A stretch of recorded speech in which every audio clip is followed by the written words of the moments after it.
कल एक टॉपिक अधूरा रह गया था। ये कूलर मेरी क्लास में बंद कर दो। पहले आधे पौने घंटे में इतनी भी बहुत ज़्यादा गर्मी अभी नहीं है कि भाई फिर आवाज़ में ना तुम्हें दिक्कत है, मुझे कोई दिक्कत नहीं है।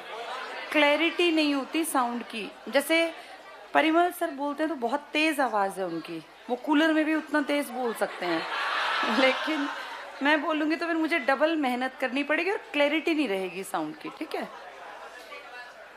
चलो। आज सर ने जल्दी क्लास छोड़ दी, आज सर ने टाइम पे क्लास छोड़ दी। वैसे वो लेट करते हैं, जल्दी नहीं छोड़ी क्लास। नहीं, मैंने बिल्कुल नहीं कहा था। सर का कोई टॉपिक पूरा हो गया होगा इसलिए छोड़ दी क्लास। क्या था, रह रहे थे, बस उनकी मर्जी। पेज नंबर 54 हम लोग कल पढ़ रहे थे, 54 और 55 पढ़ लिए थे। देखो जरा, एक इम्पॉर्टेंट टॉपिक हमने पढ़ना शुरू किया था। थोड़ी सी साउंड बढ़ाना, हल्की सी, बहुत हल्की। हमने कल जाना था कि भारत जब आज़ाद हुआ तो तीन तरह के इनफैक्ट इलाके थे। एक वो जो कि किससे हमें मिले थे, जिसको हमने कहा ब्रिटिश भारत। एक भारत था देसी रियासतें। वैसे तो 4 तरह के थे, अब सभी समझना इसको। ये ABCD कहलाते हैं, ABCD। AB तो हम सबको पता है। तीसरी तरह के इलाके में थे कमिश्नरी इलाके। जैसे तुम्हें एक फॉर्मूला याद कराया था मैंने, इनसे अलग वो नहीं, अफगानिस्तान नहीं था, अजमेर, बलूचिस्तान, कुर्ग और दिल्ली।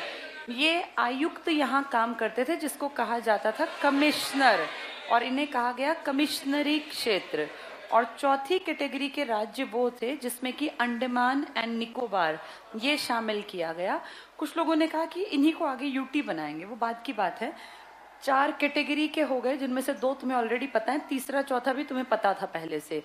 अब हम लोग जो बात कर रहे हैं, भाषा के आधार पर स्टार्टिंग में इसका विरोध किया गया कि किसके आधार पर मत बांटो, फिर किस आधार पर बांटे, प्रशासन। लेकिन याद करो 1905 में हमारा विभाजन प्रशासन के आधार पर किसने करने की कोशिश की, और वो हमारे मन में काली छाप थी कि भाई ये तो गलत था।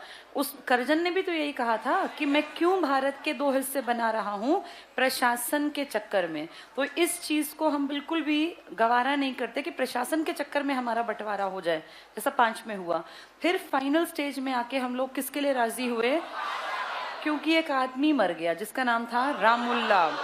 रामुल्ला, कहीं कहीं उसका नाम रामुला भी लिखा है, ऐसे भी रामुला। तो जो भी नाम आ जाए, पी रामुला एक आदमी है, साउथ इंडिया के बहुत बड़े लीडर है। जब ये मर गए 56 दिन भूखे रहकर, तो हमें तीसरे दिन हमें एक राज्य बनाना पड़ा जिसका नाम था आंध्र प्रदेश। और फिर ये ऐसा हर कोई ना करे, इसके लिए हम जानते हैं फजल अली की अध्यक्षता में आयोग बना। इससे पहले 2 लोग काम कर चुके थे, एक धर कमीशन और एक JVP, जवाहरलाल नेहरू, वल्लभ भाई पटेल और पट्टाभी। ये वही पट्टाभी है जिसको, पट्टाभी सीतार मैया, जिसको गांधी ने किसके खिलाफ खड़ा कर दिया था, सुभाष चंद्र बोस। और यही किताब लिखेंगे कांग्रेस का इतिहास। इन्होंने तो लिख रखी है किताब वही। अब ये कल सब बता दिया था, सिर्फ पढ़ना बाकी था। पेज 55 पे आ जाओ। कल हमने लास्ट बैरूबारी विवाद के बारे में बात की थी। हमने अभी सबसे करंट में मोदी जी PM है, तो 2015 में कौन सा अमेंडमेंट, 100वां। यानी आपके 2 अमेंडमेंट हैं, कौन कौन से, एक 9वां और एक 100वां। 9वां हुआ था 1958 में, नून और नेहरू, बैरूबारी वाला। चलो पढ़ेंगे फटाफट से। पेज नंबर 55 पर फर्स्ट हाफ की सेकेंड पार्ट की हेडिंग है, केंद्र शासित प्रदेश और राज्यों का उद्भव, देशी रियासतों का एकीकरण की कल पूरी कहानी हमने जानी थी। और हमने देखा था एक आदमी ने बहुत बहुत काम किया, सरदार पटेल। और पटेल की मदद की थी उस टाइम के एक सचिव जो कि IAS रहे थे, क्या नाम था उनका, मेनन। और एक दिखावटी जो काम कर ही रहे थे, माउंटबेटन। यहाँ तीनों के नाम लिख लो, जहां लिखा है एकीकरण लिखो। सबसे इंपॉर्टेंट में पटेल है, एक नाम कहें तो पटेल, सरदार पटेल। VP मेनन, ब्रैकेट में लिख लेना, IAS, उस टाइम पे IAS थे, वो सचिव थे, सेक्रेटरी IAS ही तो बनते हैं, वीपी मेनन, वीपी मेनन। और एक हम जानते ही हैं उस टाइम फेमस कौन था, माउंटबेटन। अब इन तीनों में से कहीं किसी एक का नाम बताओ तो पटेल, क्योंकि पटेल ने इनिशिएटिव लिया था, वो तो पीछे पीछे हाँ कर रहे थे। चलो अब पढ़ेंगे और समझेंगे। पहला पॉइंट पढ़ो। स्वतंत्रता के समय भारत में राजनीतिक इकाइयों की दो श्रेणियां थी, अंडरलाइन कर लो। ब्रिटिश प्रांत, जो किसके पास था, ब्रिटिश सरकार, और देशी रियासतें, अंडरलाइन कर लो, ब्रिटिश और देशी रियासतें। ये राजा के शासन के अधीन थे, लेकिन ब्रिटिश राजशाही से संबद्ध थे, क्योंकि उन्हीं के तलवे चाटते थे, ये कुछ नहीं थे ये भारतीय। नेक्स्ट टिक करना। भारतीय स्वतंत्रता अधिनियम 1947 के अंतर्गत दो स्वतंत्र और पृथक प्रभुत्व वाले देश भारत और पाकिस्तान का निर्माण किया गया। ये भारतीय स्वतंत्रता अधिनियम एक और नाम से भी जाना जाता है, माउंटबेटन योजना, भारत पाक विभाजन योजना। उसी का तो अधिनियम जुलाई में पारित हुआ था लंदन में। यहाँ लिख लो 3 जून 1947, माउंटबेटन योजना, 3 जून 1947 माउंटबेटन योजना। फिर इस योजना से क्या बना, अधिनियम, अधिनियम बना ना, पहले मन में आई बात, फिर उसका बिल बना, फिर उस पर चर्चा हुई लंदन में, फिर पारित हुआ। नेक्स्ट पढ़ेंगे। दो स्वतंत्र और पृथक, ये दो बन गए, अंडरलाइन कर लो। भारत और पाकिस्तान का निर्माण, और देशी रियासतों को 3 विकल्प दिए गए। पहला टिक करना, भारत में शामिल हो, या पाकिस्तान में शामिल हो, या तीसरा क्या, स्वतंत्र रहें। इनमें टोटल कितनी रियासतें थी, 565। इनमें से कितनी पाकिस्तान, क्योंकि उनकी लोकेशन ही पाकिस्तान में थी ना, तो वो हमारे साथ कैसे आती। जो बच गई, कितनी बच गई, 552। इनमें से 549 को तो दिक्कत नहीं थी, 3 दिक्कत कर सकते थे, जिनमें जूनागढ़, हैदराबाद, कश्मीर। जूनागढ़ में हमने रेफरेंडम कराया, हैदराबाद को पता था ऑप्शन नहीं है तो ऑपरेशन पोलो, और हम थोड़ा सा अलर्ट रहे जम्मू कश्मीर, और शायद उसी कारण हमारे हाथ से क्या निकला, पीओके, क्योंकि तब तक कश्मीर हमारा भी नहीं था और उस पर कब्जा हो रहा है तो हम क्यों बोलें। ये टिक कर लो। 552 देशी रियासतें भारत की भौगोलिक सीमा में थी, इसके पास लिख लो टोटल 565, 13 पाकिस्तान, टोटल 565, 13 पाकिस्तान। तो 552 हमारे एरिया में थी और 13 उसके एरिया में।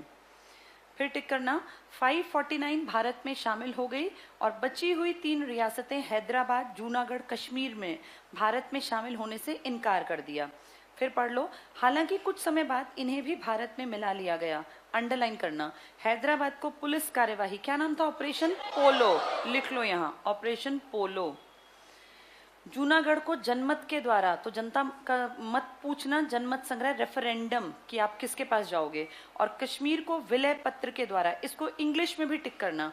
इसके बिल्कुल ठीक सामने देखो, Hyderabad was incorporated into India by police action, Junagadh by public opinion, इसको रेफरेंडम भी कहते हैं, रेफरेंडम।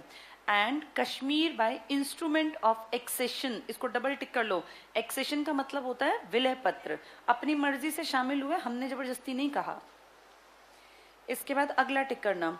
1950 में संविधान ने भारतीय संघ के राज्यों को 4 प्रकार से बांटा, यानी जब आप गणतंत्र बने तो आपके ABCD 4 कैटेगरी थी। ए में क्या थे, ब्रिटिश, बी में थे देसी, सी में थे कमिश्नरी, और 4 में था अंडमान निकोबार। अंडरलाइन करो। भाग क ख ग घ, उस टाइम संख्या में 29 थे, ये नहीं पूछेंगे, क ख ग घ हम पढ़ लें ध्यान से।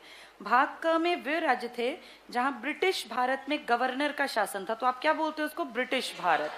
अगले पेज पर आ जाओ। भाग ख में अंडरलाइन करना, शाही शासन था। शाही कौन थे, ये राजा, राजा, देशी रियासत। और भाग ग में मुख्य आयुक्त, आयुक्त कौन होता है, कमिश्नर, कमिश्नर। और इसके बाद अगली लाइन पढ़ लो बस। अंडमान निकोबार में भाग ख, यहाँ लिख लो UT। तो ABCD पूछे 50 में तुम्हारे देश में कितने प्रकार के राज्य थे, 4। A ब्रिटिश भारत वाले जो हमारे साथ आए, B देशी रियासत, C कमिश्नरी, और D अंडमान निकोबार। आज कहें कितनी कैटेगरी है, 3। कौन कौन सी, स्टेट्स, UT और अर्जित। अर्जित के कुछ एग्जाम्पल देना, सिक्किम, दादर नागर हवेली, दमन दीव, गोवा, पौंडीचेरी। हम तो इनको ये मानते हैं भी अर्जित ही हैं। इसके बाद आगे पढ़ेंगे। भाषाई आधार पर राज्यों का पुनर्गठन, ध्यान से समझते चलना, जहां कहूं उसको अंडरलाइन करना। स्वतंत्रता प्राप्ति के साथ ही भाषाई आधार पर राज्यों के पुनर्गठन की मांग को ध्यान में रखते हुए संविधान सभा के अध्यक्ष, अंडरलाइन, डॉक्टर राजेंद्र प्रसाद ने 27 नवंबर 1947 को, यानी संविधान दिवस से भी 2 दिन पहले, न्यायमूर्ति एस.के. धर की अध्यक्षता में 4 सदस्यीय भाषाई प्रांत आयोग का गठन किया। टिक कर लो, 4 सदस्य एस.के. धर। ये पूछेंगे कब गठित हुआ, तो जब तुम्हारा संविधान लागू भी नहीं हुआ ना, उससे पहले, यानी 27 नवंबर। नेक्स्ट पढ़ना, आयोग ने अपनी रिपोर्ट 1948 दिसंबर में पेश की। सिर्फ पढ़ लो, फिर टिक कर लो। आयोग ने सिफारिश की कि राज्यों का पुनर्गठन भाषाई कारक की बजाय प्रशासनिक सुविधा के अनुसार होना चाहिए। तो हमें एकदम से कौन याद आया? Lord Curzon. और फिर हमने कहा नहीं, ये गलत बोल रहा है। नेक्स्ट टिक करना, इससे अत्यधिक असंतोष फैल गया। असंतोष का कारण हमने किसको जोड़ लिया? कर्जन को, कि ये तो कर्जन की तरह प्रशासन की बात कर रहा है। आगे पढ़ो, परिणाम स्वरूप कांग्रेस द्वारा दिसंबर 1948 में एक अन्य, इसको अंडरलाइन कर लो, दिसंबर 1948 में एक अन्य भाषाई प्रांत समिति का गठन किया गया, जिसमें जवाहरलाल नेहरू, वल्लभ भाई पटेल और पट्टाभी सितार मैया, JVP कमेटी, डबल टिक कर लो, JVP, जवाहरलाल नेहरू, दूसरा कौन है? V मतलब वल्लभ भाई, P मतलब पट्टाभी। तो ये लगातार में हो रहे हैं काम। फिर बस पढ़ लो, इसने अपनी रिपोर्ट अप्रैल 1949 में पेश की। इस बात को अंडरलाइन, औपचारिक रूप से अस्वीकार किया कि राज्यों के पुनर्गठन का आधार भाषा होनी चाहिए, यानी इसने कह दिया कि भाषा नहीं होनी चाहिए। तो 2 कमेटी दोनों मना कर रही हैं, कौन कौन सी? धर भी और JVP। लेकिन फिर भी किस आधार पर बटेगा? एक आदमी ने आमरण अनशन कर दिया, रामुल, और उसके कारण फिर फजल ने कहा कि ठीक है, भाषाई आधार। नेक्स्ट पढ़ना, तेलुगु भाषियों के लिए भाषा के आधार पर अलग राज्य के गठन, इसको तेलुगु को टिक कर लो, मांग का समर्थन करते हुए पोटी श्री रामुल्लू, अंडरलाइन कर लो, रामुल्लू ने आमरण अनशन आरंभ कर दिया। 56 दिनों के बाद दिसंबर 1952 को इनकी मृत्यु हो गई, जिसके फल स्वरूप प्रधानमंत्री जवाहरलाल नेहरू, अंडरलाइन रखना, मद्रास से तेलुगु भाषी क्षेत्रों को अलग कर आंध्र प्रदेश के गठन की घोषणा कर दी। इसका गठन 1 अक्टूबर 1953 को किया गया। कहते हैं इनके मरने के 3 दिन बाद घोषणा हो गई थी कि नया राज्य बनेगा। ये क्यों इतनी चिकचिक कर रहे थे कि इनको 56 दिन भूखा मरना पड़ा? और किसी ने इतनी बात क्यों नहीं की? क्योंकि हमने अभी पढ़ा कि हैदराबाद को जबरदस्ती, कौन सा ऑपरेशन? पोलो। तो हैदराबाद यही तो था। आज जिसको तुम तमिलनाडु कहते हो, आंध्र प्रदेश कहते हो, ये पहले पूरे का पूरा क्या था? मद्रास। और तुम सब मॉडर्न हिस्ट्री की मद्रास की संधि को जानते हो, जो किसने की थी? हैदर अली और अंग्रेजों के बीच में। तो यहीं तो इनके किले हुआ करते थे। ये पूरा इलाका जैसा आज है तब ऐसा नहीं था, तब ये पूरा इलाका एक था, इसको मद्रास कहते थे, इसका बंटवारा करना था। तो ये टिक कर लो। नेक्स्ट पॉइंट देखना, तो लीडर का नाम तेलुगु भाषियों का। 56 दिन बाद नेहरू ने मद्रास से तेलुगु भाषियों को अलग करके कौन से गठन की घोषणा की? आंध्र प्रदेश। फिर टिक कर लो, गठन 1 अक्टूबर 1953। पेपर में जानबूझ के 2 अक्टूबर देंगे और बहुत लोग सोचेंगे गांधी के जन्मदिन पर, नहीं, जन्मदिन से 1 दिन पहले। ये टिक कर लो, 1 अक्टूबर 1953। जब पेपर में आता है ना तो हमारा दिमाग दौड़ता है कि यार 2 अक्टूबर रखा होगा दिन, लेकिन 2 नहीं है, ये याद रखना। ये भाषाई आधार पर गठित होने वाला पहला राज्य था, इसको अंडरलाइन कर लो। फिर पढ़ो, आंध्र प्रदेश के निर्माण से अन्य क्षेत्रों में भी भाषा के आधार पर राज्य बनाने की मांग उठने लगी। इस कारण भारत सरकार ने, अंडरलाइन, दिसंबर 1953 में न्यायमूर्ति फजल अली की अध्यक्षता में 3 सदस्यीय, अंडरलाइन कर लो नाम, KM पणिक्कर और हृदय नाथ कुंजरू राज्य पुनर्गठन आयोग का गठन किया।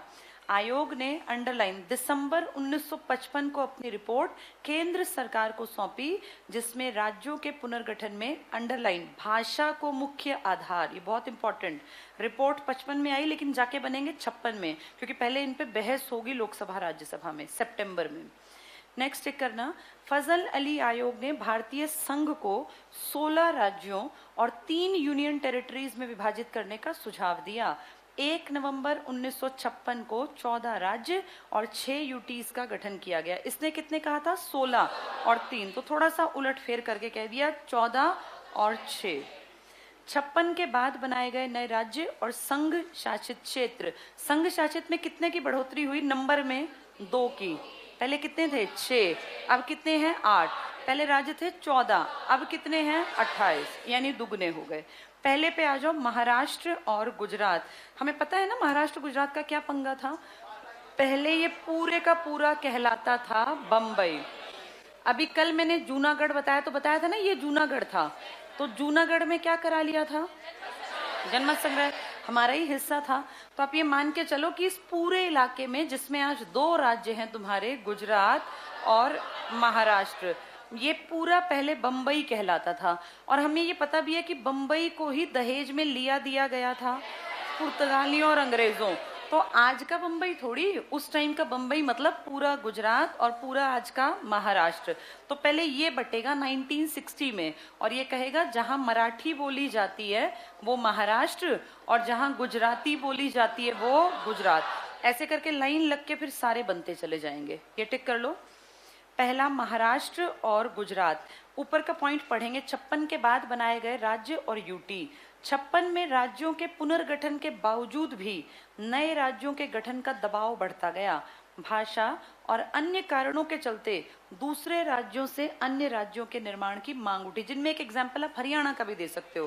भाई शुरू से कह रहे थे अलग कर दो कर दो कर दो, 48 में 49 में किसी ने सुनी नहीं, फिर जाके 66 में मारकाट मची थोड़ी बहुत, तब जाके तो अलग हुआ।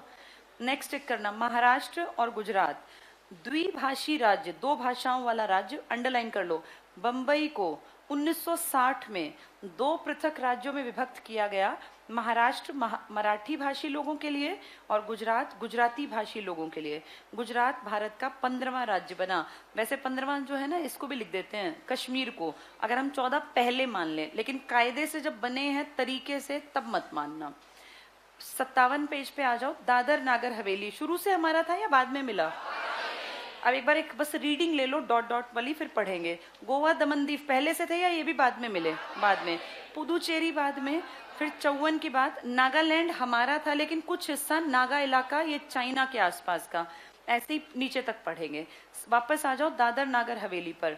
1954 में इसके स्वतंत्र होने से पहले यहाँ अंडरलाइन पुर्तगाल का शासन। तो दादर नागर हवेली किसकी प्रॉपर्टी थी? पुर्तगालियों की।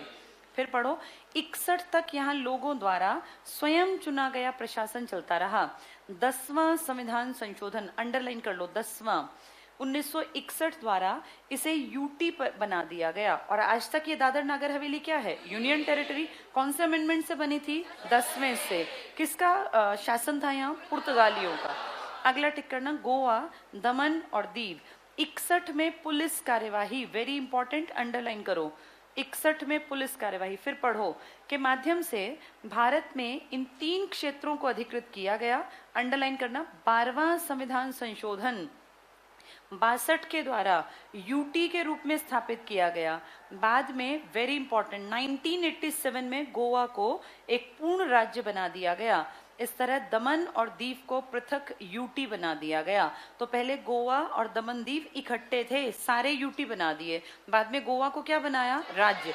और यूटी आज तक दमन दीव ऐसे कैसे, लेकिन अब इकट्ठे हो गए। कौन कौन से? दादर नागर हवेली और दमन दीव। तभी यूटीज की संख्या 9 से घट के 8 पे आ गई। बिल्कुल ठीक है। सारी चीजें किसके पास थी? ये पुर्तगालियों के। नेक्स्ट टिक करो, पुदुचेरी। ये किसके हाथ में था? फ्रांस। और हम ये भी जानते हैं कि ये एक जगह नहीं है, पुदुचेरी 4 जगह फैला है। यहाँ भी है, यहाँ भी है और यहाँ भी है। यानी आज के आंध्र प्रदेश में, तमिलनाडु में और केरल में कितने जिले हैं ये? और पौंडीचेरी तो बसाया भी किसी विदेशी ने था ना, फ्रांसिस डे करके उसका नाम था। या फ्रांस किसने बसाया था? फ्रांसिस डे ने ना? नहीं, डुप्ले ने तो काम किया था उसको आगे बढ़ाने के लिए। चलो पेज नंबर 57 का पॉइंट पढ़ रहे हैं, पौंडीचेरी का पढ़ेंगे। पुदुचेरी का क्षेत्र पहले फ्रांसीसी गठन का स्वरूप था। टिक कर लो, फ्रांसीसी। पौंडीचेरी फ्रांसीसी। भारत में, फिर अंडरलाइन करना, अगली लाइन में 4 नाम हैं। पुदुचेरी, कराईकल या करिकाल भी इसी को कहते हैं, माहे और यमन। अब मुझे बताओ माहे कहाँ है? केरल में। लिख लो यहाँ केरल, माहे के ऊपर। सबसे छोटा है माहे, केरल सबसे छोटा जिला, और पुदुचेरी सबसे बड़ा जिला है। कहाँ है पुदुचेरी? पुदुचेरी तमिलनाडु में है, पुदुचेरी। यहाँ है माहे। और यनम कहाँ है? और करिकाल या कराईकल कहाँ है? हाँ, ये ध्यान रखना है कि 2 तमिलनाडु में है, 1 आंध्र प्रदेश में और 1 केरल में। सबसे बड़े का नाम है, हाँ, करिकाल पुदुचेरी दोनों बड़े हैं, छोटा सा है माहे केरल वाला। चलो आगे टिक कर लो। इसमें चारों के नाम हमें पता है। नेक्स्ट लाइन में टिक करना। 54 में फ्रांस ने इसे भारत को सौंप दिया। फिर पढ़ लो बस। इस तरह 62 तक इसका प्रशासन अधिग्रहित क्षेत्र की तरह चलता रहा। सिर्फ पढ़ लो। फिर इसे 14वें संविधान संशोधन अंडरलाइन कर लो। 10वां, 12वां, 14वां। 10वें में क्या मिला था? दादर नागर। 12वें में गोवा दमन द्वीप। 14वें में हमें फ्रांस वाला पौंडीचेरी मिल गया। इन सब के लिए हम अमेंडमेंट क्यों कर रहे हैं, जबकि हम तो लिख के आए थे कि हम अमेंडमेंट करेंगे ही नहीं, क्योंकि ये विदेशी हैं। कल को कोई केस कर दे, कहीं बात उठे तो हम दिखा देंगे। नेक्स्ट टिक करना, नागालैंड। 1963 में नागा पहाड़ियों और असम के बाहर के त्वेनसांग क्षेत्रों को मिलाकर नागालैंड राज्य का गठन किया गया। हम ये भी जानते हैं कि नॉर्थ ईस्ट में पहले पूरे इलाके का नाम क्या था? असम। असम के ही हिस्से बट के 7 बहनें बनी हैं, जिनमें से नागालैंड का जिक्र आ गया। ये टिक कर लो, नागालैंड। तो नागा पहाड़ियों और असम के बाहर के त्वेनसांग क्षेत्रों को मिलाकर, ह्वेनसांग जैसा लग रहा है ना, चीन से आने वही इलाका है ये। इसमें भी टिक करना। 16वां राज्य, ये छोड़ दो, राज्य का नंबर नहीं पूछेंगे। हरियाणा, चंडीगढ़, हिमाचल प्रदेश। 1966 में पंजाब राज्य से भारतीय संघ के 17वें राज्य हरियाणा और केंद्र शासित प्रदेश चंडीगढ़ का गठन किया गया। इन सब के बारे में जानते हो तुम, फिर भी सुन लो। एक पहले प्रॉपर्टी थी पेप्सू। क्या इसके बारे में पता है हमें? इसका मतलब है Patiala and eastern Punjab states union. इसका मतलब है ये बहुत सारे राज्यों की इकट्ठी प्रॉपर्टी थी, जिसमें पटियाला तो था ही था, ईस्टर्न पंजाब तुम्हारा था, क्योंकि वेस्टर्न किसके पास चला गया? किसी भी हिस्से के 2 डायरेक्शन होती हैं, कि ईस्ट और एक वेस्ट। अगर हम अपने देश की बात करें तो ईस्ट वाला हिस्सा यही तो इंडिया है, ये पाकिस्तान है। तो तुम्हारे पास जो आया, तुमने लिख दिया ईस्टर्न पंजाब। इस पेप्सू में जब तब लड़ाई झगड़े बने रहते, इसीलिए इसका बंटवारा कर दिया गया। और जो पहाड़ी इलाका था ना, उसको नाम दे दिया गया, भाई ये अलग हो गया हिमाचल प्रदेश, जिसमें पहाड़ियां ज्यादा थी। ये पेप्सू का हिस्सा था, ये जो अलग हो रहे हैं अब। इसी में से एक बन गया पंजाब, इसी में से हिस्सा बन गया हरियाणा, और इन दोनों के बीच में जो बैठा हुआ था चंडीगढ़। और पहले एक टाइम था जब दिल्ली भी इनसे लगता ही तो था, और दिल्ली का हाई कोर्ट भी इन सबका साझे का हाई कोर्ट था, जो आपके यहाँ कहाँ हुआ करता था? शिमला में। तो ये देखो, ऐसे बंटवारा हुआ है तुम्हारे इस पूरे हिस्से का। शिमला का हिस्सा चला गया हिमाचल प्रदेश में, चंडीगढ़ पंजाब बीच में आ गया, तो इनका हाई कोर्ट यहाँ ले आए उठा के। और फिर दिल्ली ने अपना अलग पर्सनल हाई कोर्ट किस सन में बना लिया? क्योंकि 66 में जाके ही हरियाणा, पंजाब, चंडीगढ़ राज्य और यूटी बने, और दिल्ली को भी अलग से आइडेंटिटी मिल गई। वैसे दिल्ली स्टार्टिंग से काम कर रही थी, और देखो कल परसों मैंने बताया था 239 AB और AA, ये बात हमने की थी ना शायद। ये दिल्ली के संबंध में है। पहले दिल्ली इस तरह नहीं था जैसा अब है। दिल्ली बहुत लेटर स्टेज में जाके क्या बना है? NCT और NCR सेम है या अलग अलग? NCR में कभी भी राष्ट्रपति शासन नहीं लग सकता। किस में लग सकता है? कोई अमेंडमेंट किया गया क्या? 69 नंबर का अमेंडमेंट। तो ये सारे इससे कट के बने हैं, पेप्सू से। अगला पॉइंट देखो, वही है, पढ़ के समझ में आ जाएगा। शाह आयोग, इसको टिक कर लो। नहीं, इससे अगला हरियाणा वाला दोबारा पढ़ लो एक बार। हरियाणा, चंडीगढ़, हिमाचल प्रदेश। अब हिमाचल का लॉजिक समझ में आया? पहाड़ों को हिमाचल बोल दिया। 66 में पंजाब राज्य से भारतीय संघ के 17वें राज्य हरियाणा और यूटी चंडीगढ़ का गठन किया गया। यहाँ ब्रैकेट में लिख लो पेप्सू, PEPSU, पेप्सू। और पेप्सू का मतलब सबको पता हो, Patiala and eastern Punjab states union, यानी पंजाब का वो हिस्सा जो हमें मिला, पटियाला, ये पहाड़ी इलाका जिसमें दिल्ली तक की बेल्ट शामिल थी। नेक्स्ट टिक करना, शाह आयोग 1966 की सिफारिश पर पंजाबी भाषी क्षेत्र को पंजाब और हिंदी भाषी क्षेत्र को हरियाणा के रूप में स्थापित किया गया। इससे लगे पहाड़ी क्षेत्र को यूटी हिमाचल प्रदेश का रूप दे दिया गया। फिर ये यूटी जाके आगे 1972 में राज्य बनेगा और फिर 73 में बनेंगे नॉर्थ ईस्ट वाले मेघ त्रिमणि। नेक्स्ट टिक करना, 72 नहीं 71 में टिक कर लो। 1971 वो 72 में बनेंगे। 71 में यूटी हिमाचल प्रदेश को पूर्ण राज्य का दर्जा दिया गया और ये भारत का 18वां। नंबर नहीं पूछेंगे, एक बार दोबारा देखो, इसको और चीजों से भी जोड़ देना। अभी हमने देखा पेप्सू में से क्या क्या अलग हो गया, पंजाब, हरियाणा, चंडीगढ़, ये तो है ही है, और क्या हुआ, हिमाचल। और फिर हमने देखा कि दिल्ली जिसकी बेल्ट अपने यहाँ तक आती थी हाई कोर्ट की, वो भी अलग हो गया। ये पेप्सू जो है ना, वैसे दिल्ली इसमें शामिल नहीं था लेकिन अलग से, क्योंकि इसकी टेरिटरी यहाँ तक थी। इस पेप्सू के साथ साथ अभी हम पढ़ रहे थे 1971 और 1972। क्यों इंपॉर्टेंट है, क्योंकि जो हिमाचल इस टाइम पर यूटी बना था, कुछ साल बाद ये जाके राज्य बना दिया और इसके अगले साल मेघ त्रिमणि, ये 3 राज्य बन गए। यानी असम में से नागालैंड तो ऑलरेडी बन चुका, अब उसमें से 3 हिस्से और निकले, मेघ त्रिमणि। और एक लंबे दौर के बाद जाके 2013 में इन तीनों में नए नए हाई कोर्ट्स बन गए। तो ये इकट्ठे जोड़ के याद कर लोगे तो भूलोगे नहीं। 71, 72 और फिर उनमें लंबे टाइम बाद 2013 में हाई कोर्ट।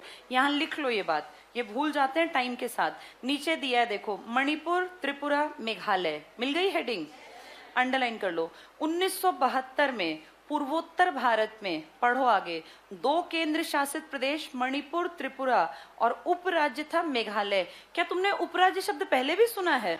सिक्किम हमारा ऐसा ही स्टेट था, उसको हमने एसोसिएट स्टेट का दर्जा दिया, ऐसे ये उपराज्य बना दिया था, इसको बोला था सब स्टेट। तो मेघालय को राज्य का दर्जा दिया गया। यानी ये 3 यूटी, जो पहले 2 यूटी थे और एक सब स्टेट था। कौन से 2 यूटी? मणिपुर और त्रिपुरा। और कौन सा सब स्टेट था? मेघालय। इन सब के आगे ये अजीब अजीब से नाम क्यों है कि ये सब स्टेट है और ये सब चीजें?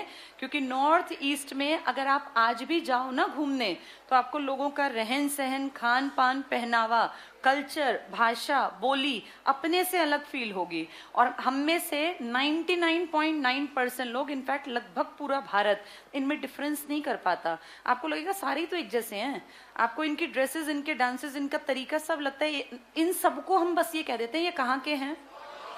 हाँ, जैसे इन लोगों को ये बहुत बार फील होता है कि हम निग्लेक्टेड हैं, हमें कोई फर्क नहीं पड़ता नागालैंड का या असम का, हमें तो नॉर्थ ईस्ट ही दिखता है। वो नॉर्थ ईस्ट में डिवीजन को हम मैटर नहीं देते, लेकिन इन बेचारों को देखो, इनको क्या लगता होगा कि पूरा भारत हमसे कटा पड़ा है, हमें रहना पड़ता है भारत का बनके। लेकिन भारत के लोगों को, मुझे ध्यान है यहाँ से वो लड़की थी ना, एक कौन थी, बहुत बढ़िया प्लेयर थी लड़की, हिमा दास, और भी एक लड़की थी वो जिम्नास्ट थी, वो क्या नाम था उसका, दीपा कर्माकर। दीपा कर्माकर, कर्माकर के बारे में किसी ने, देखो याद हो तुम्हें, उसने ऐसा स्टंट का वो किया था कुछ कि दुनिया में आज तक 5 ही लोगों ने उस तरह का करतब किया है। और उस टाइम पे जब वो आई थी नई तो लोगों ने कहा कि नॉर्थ ईस्ट से है, तो स्टेट पूछा था सारे एक जैसे ही तो है। मतलब उसने ये कहा था कि मुझे फील हुआ कि हम भारत के लिए खेल रहे हैं, और जो स्टंट उसने किया वो दुनिया में आज तक सिर्फ 5 लोगों ने परफॉर्म किया, जितनों ने कोशिश की वो मर गए। उस हद तक भारत के लिए खेलने की जिसमें ताकत थी लड़की में, उसको लोगों ने कह दिया कि कहाँ की है, तो राज्य का जरूरत नहीं, नॉर्थ ईस्ट की है। तो उसने ये कहा कि हमें लोग जानते ही नहीं है कि कोई मेघालय का है, कोई मणिपुर का, कोई मिजोरम का। यानी इन, और मैं तुम्हें बताऊं, तुम्हें भी नहीं पता होगा, तुम्हें एग्जैक्टली लोकेशन थोड़ी पता है, क्योंकि हमें ये सारे क्या दिखते हैं, नॉर्थ ईस्ट के। तो देखो कैसे इनका भी बंटवारा हुआ, ये भी हमारे ही जैसे हैं। अपना हमें लगता है हाँ 60 में हमारे 2 हिस्से बट गए, कौन कौन से? महाराष्ट्र और गुजरात, वो हमें अच्छी तरह पता है। 66 में पंजाब अलग हो गया, हरियाणा अलग हुआ, हिमाचल अलग हुआ, ये हमें याद है। लेकिन इनका कब बंटवारा हुआ, एक आधा सन रटा तो रटा, वरना हमें क्या मतलब है, सारी वो बेल्ट एक ही तो है। और ये पहले थे भी एक ही, एक क्या थे ये, असम। और अगर तुमने कहानियां सुनी है, सुभाष चंद्र बोस ने पहले भारत के इसी हिस्से पर कब्जा करने की कोशिश की थी, क्योंकि यहां से अगर वो आ जाते तो भारत को अचीव करना आसान रहता। तो इनमें बहुत डिवीजन है, उसको समझो। 72 में पूर्वोत्तर के 2 राज्य, समझ में आया ये? तो 2 थी यूटी और एक था सब स्टेट, ये सब स्टेट बन गए। अब ध्यान से पढ़ेंगे, मणिपुर 19वां, त्रिपुरा 20वां, मेघालय 21वां। नंबर नहीं आएंगे पर याद रखना। 22वां संविधान संशोधन अधिनियम, अंडरलाइन कर लो। मेघालय को स्वायत्त शासी राज्य बनाया गया। तो आपके 3 राज्य एक साथ राज्य बने हैं। कौन से 3? मेघ, त्रि, मणि। पहले ये किसका हिस्सा थे? असम का। और असम में से ही एक ऊपर क्या बना? नागालैंड। और एक असम है ही, तो लगभग सारों की बातचीत हो गई। नेक्स्ट चेक करना, 1974 में 35वां संविधान संशोधन द्वारा सिक्किम को भारत के एसोसिएट स्टेट का दर्जा दिया गया।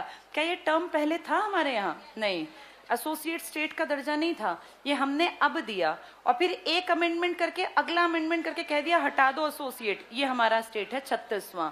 नेक्स्ट चेक करना, 36वां संविधान संशोधन 75 द्वारा उसे पूर्ण राज्य का दर्जा प्रदान करते हुए भारत का 22वां राज्य बनाया। तो पहले किस कैटेगरी में डाला?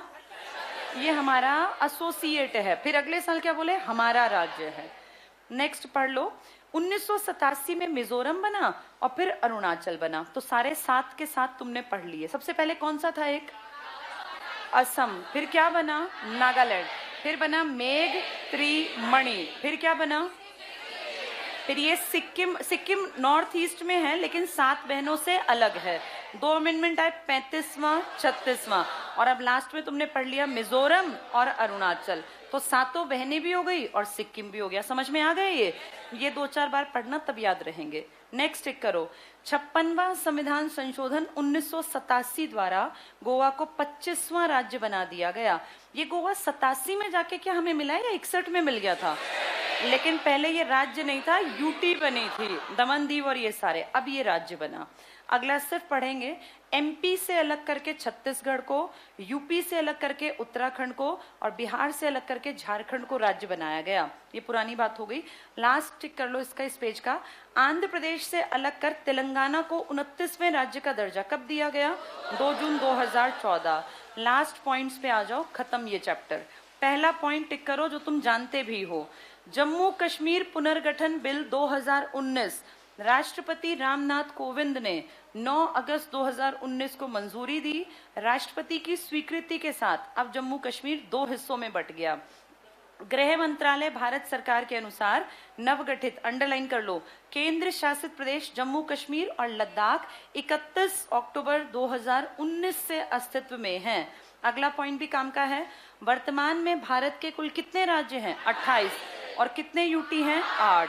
अगला भी काम का है, 69th अमेंडमेंट 1961 द्वारा संघ शासित क्षेत्र दिल्ली का नाम बदलकर राष्ट्रीय राजधानी क्षेत्र दिल्ली, एनसीआर या एनसीटी?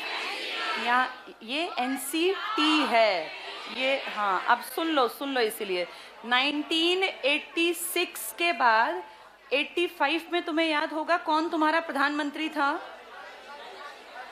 राजीव गांधी। एक बोर्ड बनाया था, तुम्हें बहुत बार बताया हुआ है, NCRPB। इसका क्या मतलब था? National capital region planning board. इस 85 के बाद बना है ये। और जब ये बात कर रहे हैं, दोबारा पढ़ के देखो पॉइंट को, 69th अमेंडमेंट 1961 द्वारा संघ शासित क्षेत्र दिल्ली का नाम बदलकर, जिसकी तरफ ये इशारा कर रहे हैं ना, वो एनसीआर नहीं है, वो एनसीटी है। लिख लो यहाँ, एनसीआर ऑब्लिक में कर लो, दोनों सही है, गलत कोई सा नहीं है। अगर वो तुमसे पूछें कि राष्ट्रपति शासन निम्न में से दिल्ली के किस भाग में लग सकता है? एनसीटी में। लेकिन दिल्ली को बहुत बार हम देखते हैं कि जब भी रिप्रेजेंट करते हैं तो किस नाम से? एनसीआर। जब विकास की बात करेंगे, इंफ्रास्ट्रक्चर की बात करेंगे, एनसीआर, और अगर राष्ट्रपति शासन की बात करेंगे, एनसीटी। चलो, हाँ जी, 69th अमेंडमेंट 1961, हाँ ये तो गलत दिया, 73वां 1993, इसको काट दो और यहाँ लिख लो 1990, तभी मैंने ऑब्लिक में दोनों लिखवा दिए, एनसीटी भी लिख लो, एनसीआर भी। एक बार दोबारा सुन लो, फिर आधे लोग सुन लो दोबारा, आधों को क्लियर नहीं होगा अभी भी। 1956 में जब आपके देश में 14 राज्य बने ना, तब दिल्ली को यूटी का दर्जे के हिसाब से काम नहीं करती थी दिल्ली। तब आपकी दिल्ली में सीएम हुआ करते थे और चौधरी ब्रह्म प्रकाश जी थे पहले सीएम। लेकिन फिर दिल्ली से वो दर्जा छीन लिया गया और बहुत लंबे टाइम तक दिल्ली काम करती रही जैसे अपने बाकी यूटी करते हैं, और दिल्ली में प्रशासक काम करते रहे। लेकिन बाद में जाके दिल्ली में फिर कहा कि नहीं, दिल्ली में बहुत मिक्स सा कल्चर है, लेकिन इसके बावजूद सीएम बनाना पड़ेगा। इसके लिए आपके संविधान को फिर चेंज किया गया। अमेंडमेंट नंबर 69 69 में कहा गया कुछ यूटीज में जरूरत पड़ने पर विधानसभा और सीएम और एमएलए का गठन किया जा सकता है। और फिर कुछ का इशारा आपने अगले अमेंडमेंट में दे दिया 70वें में, और आपने कह दिया दिल्ली में विधानसभा बनेगी जिसमें कितनी सीटें होंगी, 70। ये 2 अमेंडमेंट दिल्ली से जुड़ के हो गए। एक तो जब सारा देश बातचीत कर रहा था तब दिल्ली की बात हुई थी, फिर दिल्ली की अलग से बात हुई है 69 और 70 में। इसमें दिल्ली को जो कंसीडर किया गया, जब 70 सीटों की बात हुई तो एनसीआर की बात नहीं कर रहे, तब वो बात कर रहे हैं एनसीटी की। लेकिन जब प्लानिंग बोर्ड बना एनसीआर का 1985 में, उस टाइम पर देखो ये सब चीजें आसपास की हैं। एनसीआर 85 के हेरफेर में ही तो बनेगा जब प्लानिंग बोर्ड आएगा, राजीव गांधी, और 1991 के आसपास जाके आपकी ये सारी चीजें हुई। यानी 85 से लेके 92 तक दिल्ली के ऊपर बहुत ज्यादा गतिविधियां, बहुत ज्यादा काम हुए, जिसमें एक के तहत उसको एनसीटी का दर्जा दिया गया और एक के तहत उसको एनसीआर कहा गया। एनसीआर बनाने का मेन मुद्दा था डेवलपमेंट और इंफ्रा को बढ़ाना, और एनसीटी इसलिए किया गया ताकि वहां 70 सदस्यों की विधानसभा बन सके और उसकी एक जवाबदेही हो काम के प्रति। इकट्ठे हैं। 1985 के हेरफेर में पूछे तो एनसीआर, और 91 के आसपास पूछे तो एनसीटी। 2 अमेंडमेंट दिल्ली से स्पेशल जुड़े हैं 69 और 70। 69 में दिल्ली के साथ साथ पौंडीचेरी की भी बात करेगा, क्योंकि राष्ट्रपति के इलेक्शन की बात करेगा। दोबारा पढ़ेंगे राष्ट्रपति में। अब एनसीआर और एनसीटी एक जैसे लगेंगे लेकिन दोनों अलग हैं। अगर कहें राष्ट्रपति शासन कहाँ लगेगा, एनसीटी का कॉन्सेप्ट भी 90 का ही है और एनसीआर का कॉन्सेप्ट भी 90 के हेरफेर का ही है, 85 के बाद का।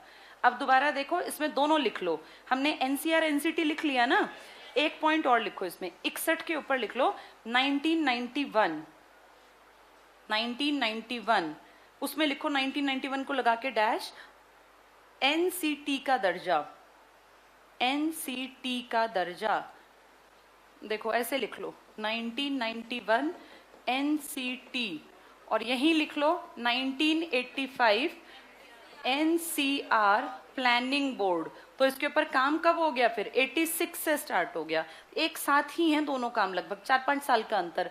अमेंडमेंट पूछे तो 69 और 70 है, और 73 तो हमें पता ही है पंचायती राज का था, तो उसी हेरफेर में 90 के हेरफेर की घटनाएं हैं ये।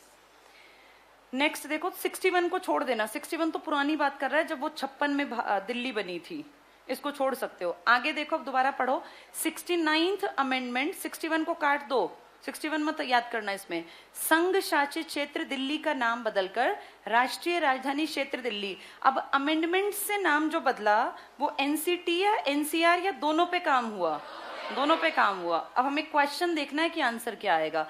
साइड में देखो इंग्लिश में लिखा हुआ है यूनियन, ये NCR national capital region of Delhi. तो एनसीआर का मतलब हुआ इंफ्रास्ट्रक्चर और प्रशासन की बात में से किसकी बात करेंगे, इंफ्रा, प्रशासन। क्या दिल्ली का सीएम राजस्थान के जिन जिलों में, यूपी के और हरियाणा के जिलों में काम हुआ है उनमें अपनी मर्जी चला सकता है, लेकिन एनसीआर के विकास पे पॉलिसी बनाने में वो हेल्पिंग हैंड है। चलो नेक्स्ट देखना, संघ राज्य क्षेत्रों का प्रशासन राष्ट्रपति द्वारा किया जाता है। क्या हम ये पढ़ के भी आए थे, ये मैंने लिखवाया था तुम्हें ए बी और ए वाले में। नीचे सीधे बस इसको पढ़ लेना, 28 राज्य तुम्हें दिख रहे हैं। यूटीज में एक टिक कर लो, जम्मू कश्मीर और लद्दाख वाला, क्योंकि इनकी डेट थोड़ी सी कुछ साल, 1-2 साल इंपॉर्टेंट है, बाकी कुछ नहीं है। इस टॉपिक को 1-2 बार घर पढ़ लेना, याद हो जाएगा।